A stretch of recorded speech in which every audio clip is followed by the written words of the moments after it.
झारखंड के वित्त, योजना एवं विकास, वाणिज्य कर तथा संसदीय कार्य मंत्री राधाकृष्ण किशोर ने शुक्रवार को धनबाद में विभिन्न विभागों की बैठक कर राजस्व संग्रहण की समीक्षा की।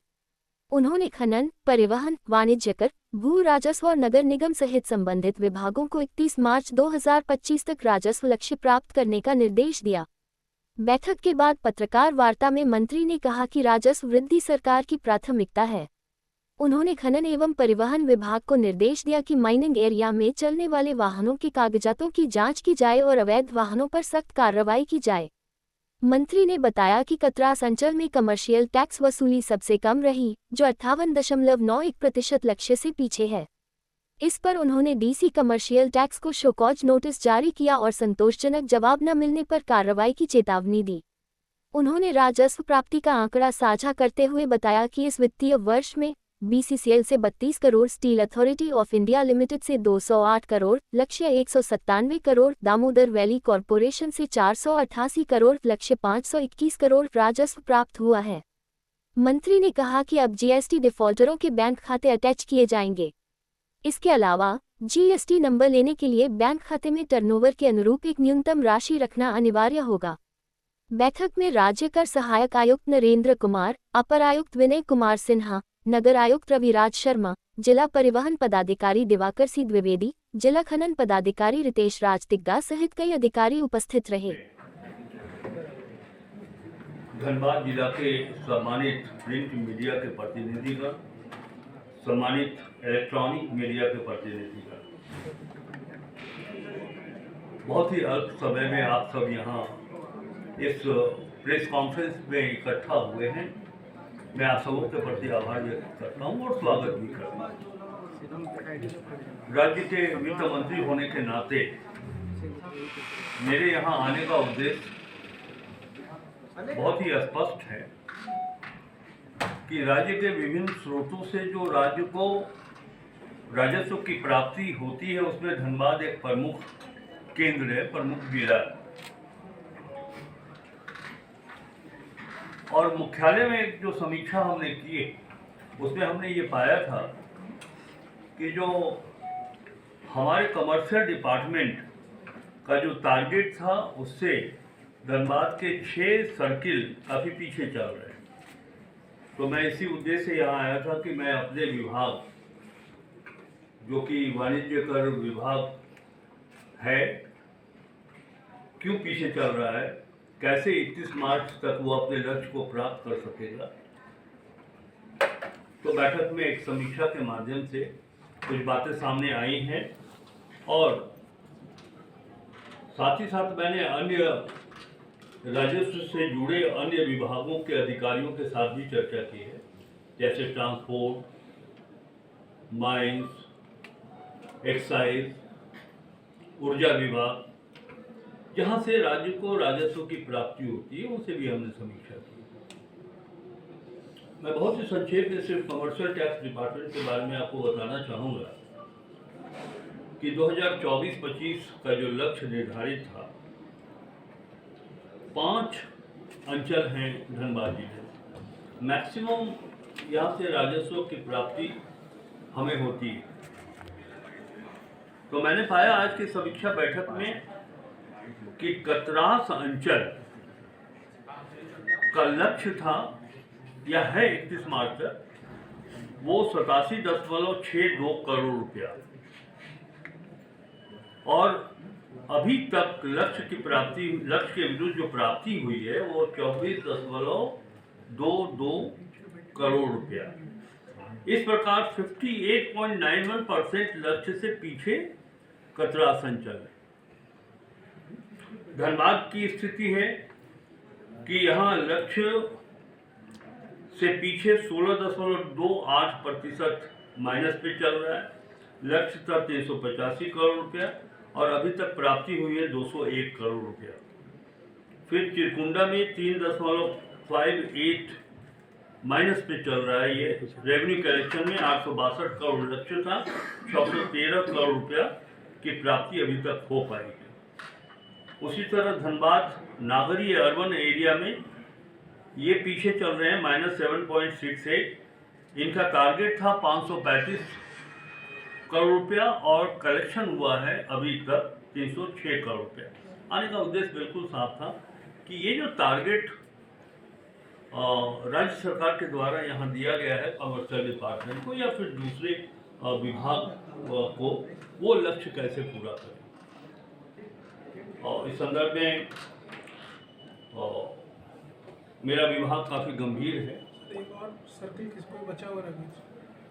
धनबाद 2.28% लक्ष्य से पीछे।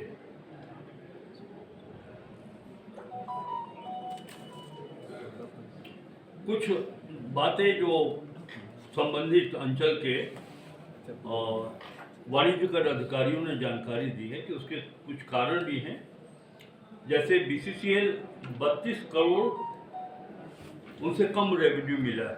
कम रेवेन्यू मिलने का कारण ये है कि पिछले वर्ष जो उनका डिस्पैच था कोयले का वो 36 मिलियन टन था और इस बार अभी तक मात्र 28.38 मिलियन टन ही हुआ है, जिसके कारण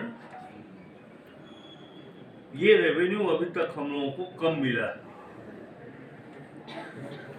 और उम्मीद की जा रही है कि 31 मार्च के पहले BCCL के द्वारा लगभग 13.62 करोड़ का रेवेन्यू और प्राप्त हो जाएगा। उसी तरह सेल में 197 करोड़ का ये टारगेट था और ये 208 करोड़ पिछले साल से 208 करोड़ दिए, पिछले साल से ज़्यादा 208 करोड़ मिला। DVC का था, DVC Damodar valley corporation 521 crore, वो electric deposit duty, electricity duty दिया था और इस बार 487.85 करोड़ रुपया दिया है, कम दिया, यानी कि 33 करोड़ कम दिया है। तो ये मैंने बहुत शॉर्ट ब्रीफ फिगर आपको दिया है ताकि हम बता सके आपको कि धनबाद इस राज्य का सबसे प्रमुख केंद्र है जहाँ से राजस्व की प्राप्ति हमें अधिक होती है। समीक्षा बैठक में हमने अपने अधिकारियों को या संबंधित विभाग के अधिकारियों को ये निर्देश दिया है कि हम राज्य सरकार के स्तर पर अगर आपको राजस्व संग्रहण में कोई कठिनाई हो रही है तो हम सहयोग करना चाहते हैं। हम एक टीम भावना के साथ काम करना चाहते हैं, राज्य की विधायिका और कार्यपालिका, और यही अधिकारी हैं जिनके माध्यम से हम अपने राजस्व संग्रहण में वृद्धि ला सकते हैं। मैंने बहुत स्पष्ट रूप से कहा है कि आपके बेहतर प्रदर्शन होंगे तो सरकार की ओर से आपकी प्रशंसा भी की जाएगी। एक वाणिज्य कर अधिकारी हैं कतरास अंचल के, कौन सा पोस्ट है उनका? वो डिप्टी कमिश्नर हैं कतरास अंचल। तो समीक्षा के बैठक में मैंने पाया कि जो उनका उत्तर वो संतोषजनक नहीं था,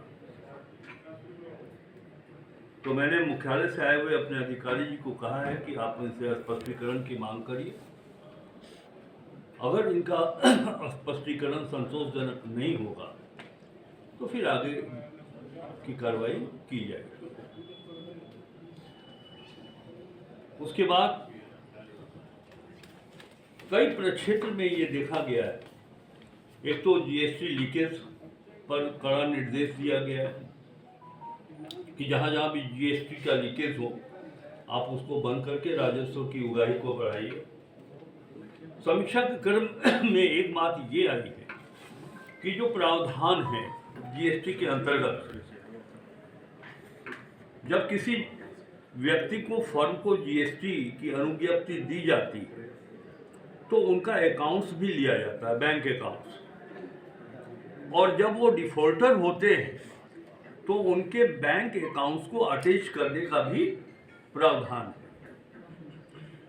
समीक्षा में ये बात सामने आई कि किसी अंचल में 50, किसी में 97, एग्जैक्ट फिगर मेरे पास तो नहीं अभी स्मरण में है, लेकिन कई अंचल में ऐसे जीएसटी के डिफॉल्टर का बैंक अकाउंट्स अटैच किया गया है। लेकिन दुर्भाग्यजनक बात है, जब मैंने पूछा कि उनके अकाउंट्स में कितने पैसे हैं तो पता चला कि शून्य। तो ये तो सिर्फ कागजी कार्रवाई हो गई। बैंक अकाउंट्स उनका शून्य है और हम नंबर ये बता रहे हैं कि इतना अकाउंट्स उनका जो है सो फ्रीज कर दिया गया है। तो उस कंपनी या फर्म के मालिक को क्या फर्क पड़ता है? उनके अकाउंट्स में तो पैसे है ही नहीं। मैं मुख्यालय पर मैं जाकर के देखूंगा और अपने अधिकारियों से बात करूंगा कि इसको और कैसे मजबूत बनाया जाए। जैसे ये इस बात का निर्धारण उसी समय होना चाहिए जब हम जीएसटी का लाइसेंस आपको इशू कर रहे हैं, तो ये सुनिश्चित हम कर लें, किया जाना चाहिए कि लाइसेंस में जो आप लाइसेंस प्राप्त करने में जो आप बैंक अकाउंट्स दे रहे हैं, तो आपका जो टर्नओवर होगा, जितना का आप बिजनेस करिएगा, उसके आलोक में एक निर्धारित राशि आपके बैंक अकाउंट्स में होना चाहिए। तभी बैंक अकाउंट्स को हम स्वीकार करें, तभी आपको लाइसेंस निर्गत किया जाएगा। क्लियर है? फिर जिला परिवहन अधिकारी से मैंने पूछा है कि ट्रांसपोर्ट के 2-3 पार्ट होते हैं। जब कोयले की खुदाई होती है या किसी भी माइनिंग का काम होता है, तो वहाँ पे जो व्हीकल्स उपयोग होते हैं जैसे जेसीबी, तो वो उसी प्रेमिसेस में रह जाता है, वो रोड पर नहीं आता है। उनका काम है कोयले की खुदाई करके बगल में रख दे। फिर एक दूसरा ट्रांसपोर्टेशन गेट तक जो कोयला बाहर ले जाएगा वहाँ पहुँचाएगा।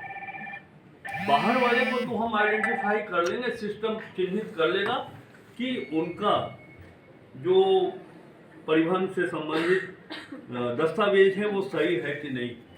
लेकिन ऑफिसर को कि आपस में कोऑर्डिनेट करिए और उनके प्रेमाइसेस में जाइए और देखिए कि जो गाड़ियां चल रही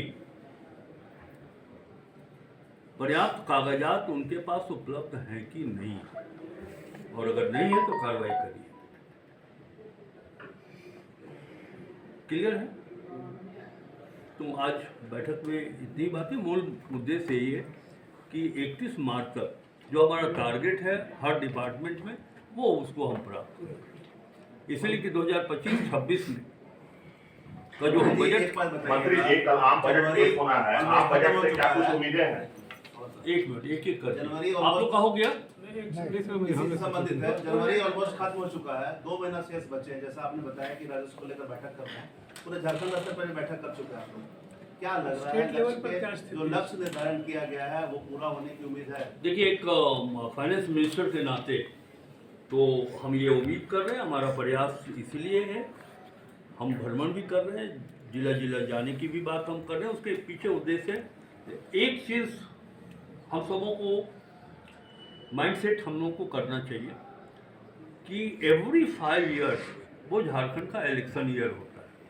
2014, 2019, 2024, और झारखंड को 2 चुनाव देखना पड़ता है, एक लोकसभा का, एक विधानसभा का। लोकसभा और विधानसभा का जब चुनाव होता है तो 5 महीने कम से कम निकल जाते हैं मॉडल कोड में।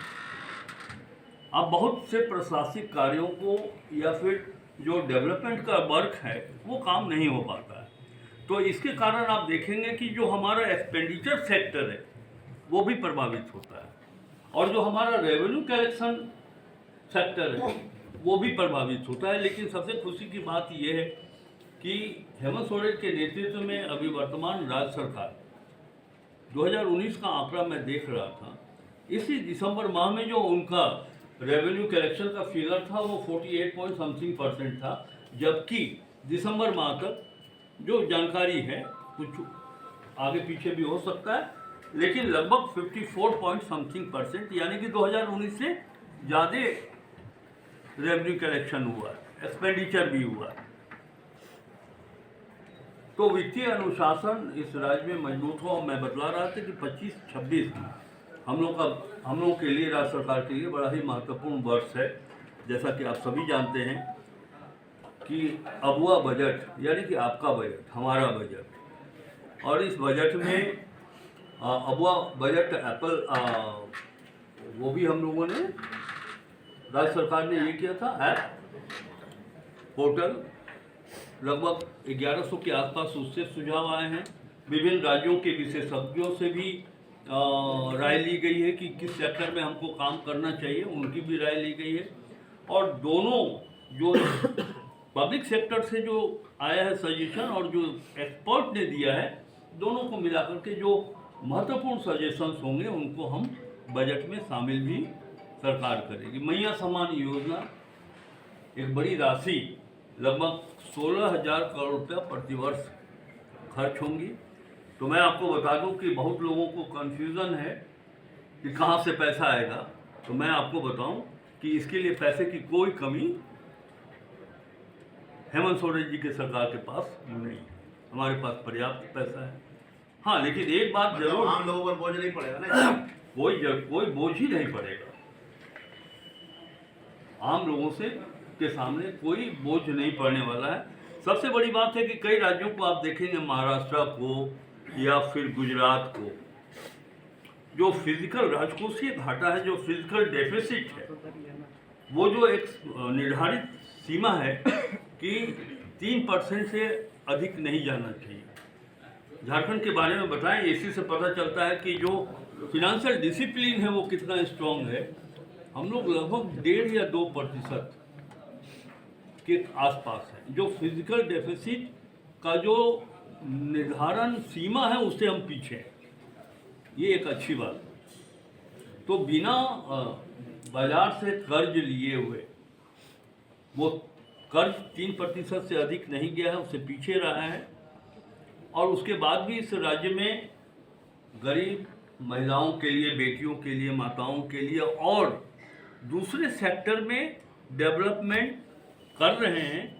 और हमारे पास पैसा है, हमारा अपना जो राज्य का अपना राजस्व है, स्टेट ओन टैक्स, हम उसमें भी सफलता हासिल कर रहे हैं। भैया सम्मान की 16,000 करोड़ की राशि कहाँ से जुटाई जाएगी? हमारे पास जो फंड है, भारत सरकार जो हमको देती है, भारत सरकार से मुझको लगभग एग्जैक्ट फिगर नहीं है, लेकिन 9-10 हज़ार करोड़ रुपया मुझको मिलता है। केंद्रीय कर में राज्य की हिस्सेदारी। तो ये कहा जा रहा है कि दूसरे विकास वर्ष की योजनाओं की राशि को भी ट्रांसफर करके उसकी योजना को पूरा किया जा रहा है, ये भी आरोप लगाया जा रहा है। बेबुनियाद आरोप है। देखिए, इस बात को आप वहाँ से स्टार्ट करें, प्रारंभ करें कि 5 महीने मॉडल कोड में निकल गए। कई ऐसे विभाग थे जिन्होंने ये कहा कि अब 3-4 महीने में ये पैसा खर्च हम नहीं कर सकते। जब दिसंबर में हम लोगों ने समीक्षा की तो ये पाया गया कि कई ऐसे विभाग थे जो 3 महीने में वो पैसे खर्च नहीं कर सकने की स्थिति में थे। और उन्होंने स्वतः कहा कि अगर सरकार को लगे कि किसी अन्य योजना में ये पैसे खर्च की जा सकती है, राशि खर्च की जा सकती है, तो वहाँ राज्य सरकार उसका उपयोग करे। वही पैसा लेकर के मैया सम्मान योजना। मंत्री जी, कल आम बजट पेश होना है, क्या सोचते हैं आम बजट को लेकर? एक ही चीज़ मैं सोचता हूँ, बहुत लोग पूछते हैं हमसे कि क्या उम्मीद करते हैं वित्त मंत्री होने के नाते कि विशेष इकोनॉमिकल पैकेज दिया जाए, ये किया जाए, वो किया जाए। मैं बहुत ही साधारण रूप से ये बात भारत सरकार से अपेक्षा करता हूँ कि जो उनके जिम्मे केंद्र प्रायोजित जो योजनाएं हैं, जैसे रेलवे का एक्सटेंशन, अधिक से अधिक पलामू, ऐसे कई ज़िले हैं जहां अभी भी एयरपोर्ट की सुविधा नहीं है, वो एयरपोर्ट का वहां पे निर्माण करा दें। लेकिन कोई, हाँ, धनबाद की भी मैंने कहा दिया, उसमें टोटल वो जिला आ गए जहाँ की स्ट्रेंथन कर सकते हैं। बड़वा अड्डा, जो हवाई अड्डा है, या इस तरह से जो भी है वो काम करे केंद्र सरकार। जहाँ तक आर्थिक पैकेज, मेरी बात पूरी नहीं हुई, सुन लीजिए। जहाँ तक आर्थिक पैकेज की बात, हम उनसे कोई पैकेज की उम्मीद नहीं करना चाहते, न मांग करना चाहते। इस राज्य का जो 1,36,000 करोड़ रुपया बकाया है, भारत सरकार जो बजट पेश करेगी उसमें वो घोषणा कर दे कि हम झारखंड को 1,36,000 करोड़ रुपया देने के लिए तैयार हैं। यही हमारे लिए बहुत होगा। कि बकाया नहीं है। नहीं, अभी उनके मंत्री आए थे, हम बैठ जाए, हम तो उनको कहते हैं एक मिनट, हम उनको, आपने एक प्रश्न किया कि वो कहते हैं कि बकाया नहीं। मेरे पास तो पूरा ये है, वो निकालिए तो। लेकिन हाँ। भाजपा के लोगों का कहना है कि कोई बकाया नहीं है, ना ही आपके द्वारा मांग किया गया प्रूफ, सब जो कागजात मांगे गए थे कागजात भी नहीं प्रस्तुत किए। ये 5 मिनट के लिए आपके इस प्रश्न के उत्तर को मैं स्थगित कर रहा हूँ। अभी मैं जवाब देता हूँ। सर एक दूसरा उत्तर है या सर किसी मत किस 3 मत में पैसा है 1,36,000। हम डिटेल ब्रेकअप आपको दे रहे हैं। सर एक सवाल दूसरा पूछ लेता तब हूं। तक दूसरा प्रश्न करिए। सर मेरा सवाल ये है कि थोड़ी देर पहले आपने जीएसटी के जो लाइसेंस देने में उसमें सुधार की बात कही है। सर स्थिति वाकई बड़ी भयावह है। धनबाद में कई ठेले खोमचे वाले जो है हजारों करोड़ रुपए के बकाया राजस्व का उनके ऊपर केस चल रहा है और फर्जी कंपनी बना करके सर जीएसटी का जो बिल है वो दे दिया जाता है और उसके एवज में मैंने एक व्यवसायी खड़ा हुआ जीएसटी का रजिस्ट्रेशन के साथ और एक सप्ताह के अंदर से अरबों रुपए का कारोबार हो गया और उसके बाद एक सप्ताह के बाद वो कंपनी बंद हो गई। पता भी नहीं मिलता है, फर्जी पता भी नहीं। और सर उसके बाद उसका पता भी नहीं है और कंपनी बन जाती है सर। और ये स्थिति होती है कि सर उसके यहाँ का जो चाय वाला जो चाय देने जा रहा है उसके यहाँ चाय पिला रहा है उसके नाम पर भी सर जीएसटी के नाम पर करोड़ों रुपया बकाया है और वो आदमी मारा फिर रहा है। दूसरे के डॉक्यूमेंट्स पे हो गया अगर 1,000 करोड़ रुपए के गबन हुए हैं जीएसटी वो उससे ज्यादा सर हो गया।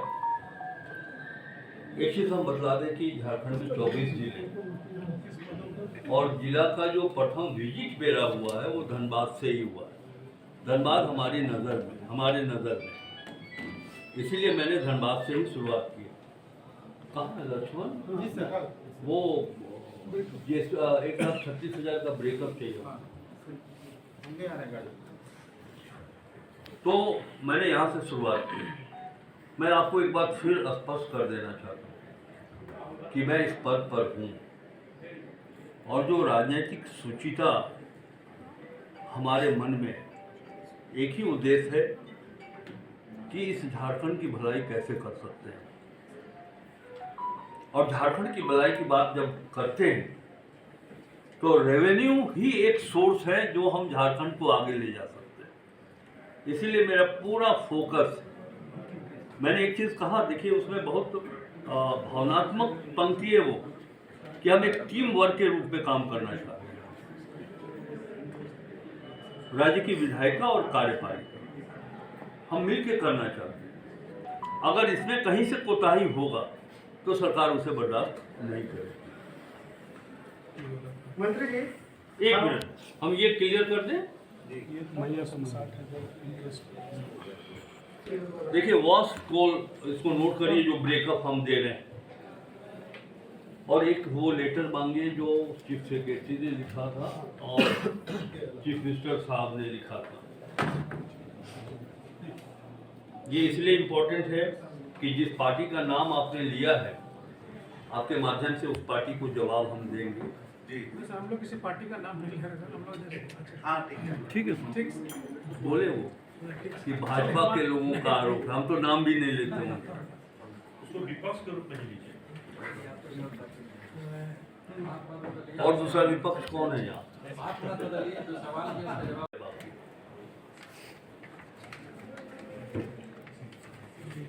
कॉमन कोर्ट में 32,000 करोड़ रुपया उनको देना है Jharkhand. 32,000 crore common course. Common court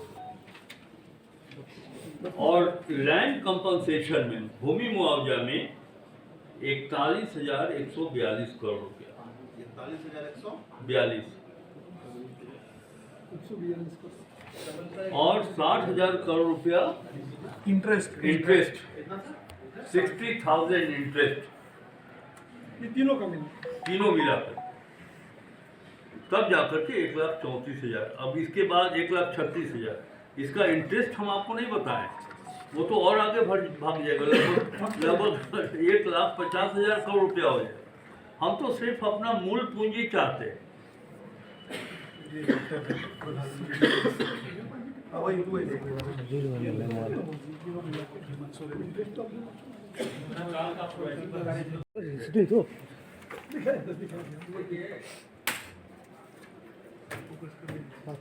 sir इधर भी दिखाइए सर थोड़ा सा अच्छा पहले इधर दिखला देते हो, फिर इधर दिखला आगे का चल रहा हो था गया। जी सर इधर भी थोड़ा इसका सर एक फोटो ले सकते हाँ श्योर, ये तो पब्लिक डोमेन में हम लोग ले जाना चाहते हैं, दे दिया है सर हम लोग फोटो। 1,36,000 दे देते। ये रावत जी को दे दीजिए ना सबको बांट। हाँ हम दे देंगे, हम दे देंगे। तत्कालीन राज्य के मुख्य सचिव श्री सुखदेव सिंह,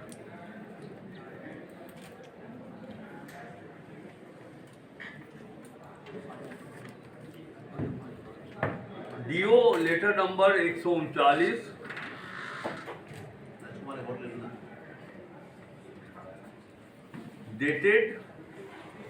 डेटेड वर्ष आ रहा है इस पे 2022।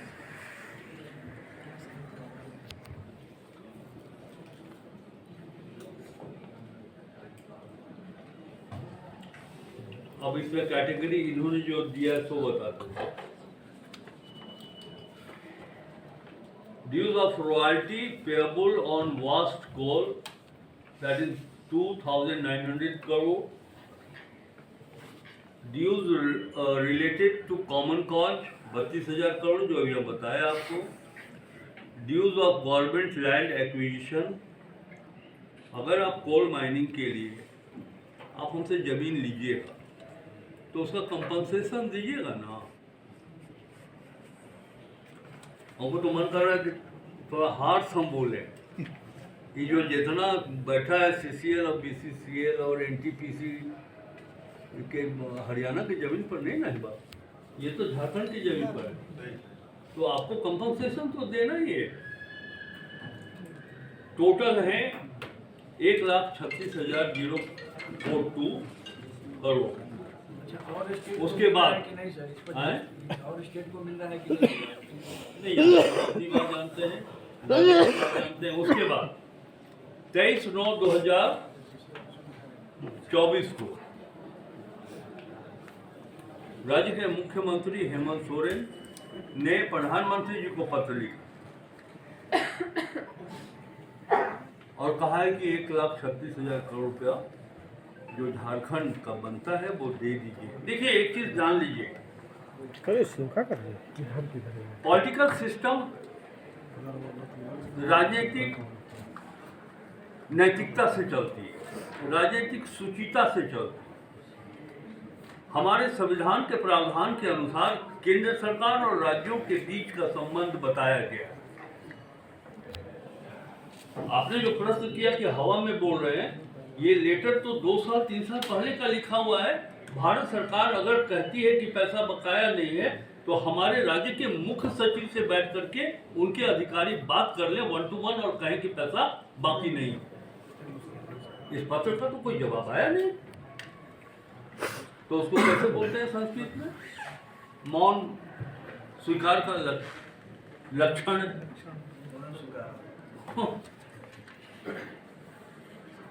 इसीलिए मैंने कहा कि 1,36,000 मिल जाएगा तो आपको विशेष आर्थिक पैकेज वो मत दें। इसी से हम लोग आगे झारखंड का विकास कर लेंगे। अच्छा, आप अपने बजट में धन्यवाद को क्या दीजिएगा?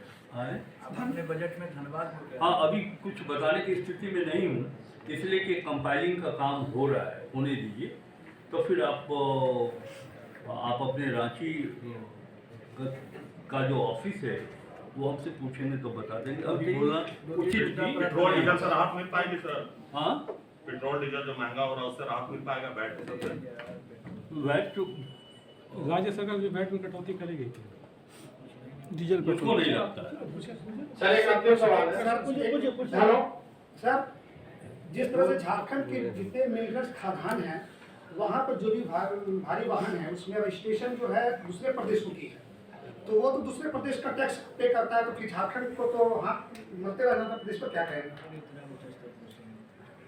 हमारा जो ट्रांसपोर्टर्स का जो यूनियन है, आपने जिस विषय की ओर ध्यान आकृष्ट कराया है हम रांची में जो उनके अध्यक्ष सचिव हैं उससे बात करते हैं, और जो भी काम होगा वो रेवेन्यू को सामने रख करके और जनता पर कोई बोझ न पड़े, इसको लेकर के निर्णय हम लोग लेंगे। यदि आपका भी माध्यम कोई होगा उनको सूचित करने के लिए तो जरूर कहेंगे कि हमसे बात करें, ठीक है।